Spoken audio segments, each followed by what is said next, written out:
Iruvallur saint Peter's orthodox വലിയ പള്ളി പത്തനംതിട്ട ജില്ലയിലെ കോന്നിക്ക് സമീപം പുനലൂർ മൂവാറ്റുപുഴ സംസ്ഥാന പാതയോരത്ത് സ്ഥിതി ചെയ്യുന്ന ചരിത്രപ്രസിദ്ധമായ ക്രൈസ്തവ ദേവാലയമാണ്. വിശ്വാസികൾക്കിടയിൽ കിഴക്കിൻ്റെ തലപ്പള്ളി എന്നറിയപ്പെടുന്ന ഈ പള്ളി മലങ്കര ഓർത്തഡോക്സ് സുറിയാനി സഭയുടെ തുമ്പമൺ ഭദ്രാസനത്തിന് കീഴിലുള്ള പ്രധാന തീർത്ഥാടന കേന്ദ്രങ്ങളിൽ ഒന്നാണ്.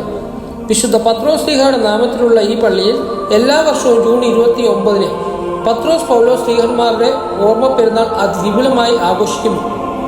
ആധുനിക സൗകര്യങ്ങളോടുകൂടിയ വിശാലമായ പള്ളി അങ്കണവും വിശുദ്ധ മറിയത്തിൻ്റെയും വിശുദ്ധ ഗീവർഗീസ് സഹതയുടെയും നാമത്തിലുള്ള കുരിശടികളും ഈ ദേവാലയത്തിൻ്റെ പ്രത്യേകതയാണ്. കുമ്പഴയ്ക്കും കോന്നിക്കും ഇടയിലുള്ള യാത്രക്കാർക്ക് എളുപ്പത്തിൽ എത്തിച്ചേരാവുന്ന പ്രധാന പാതയോരത്താണ് ഈ പള്ളി സ്ഥിതി ചെയ്യുന്നത്.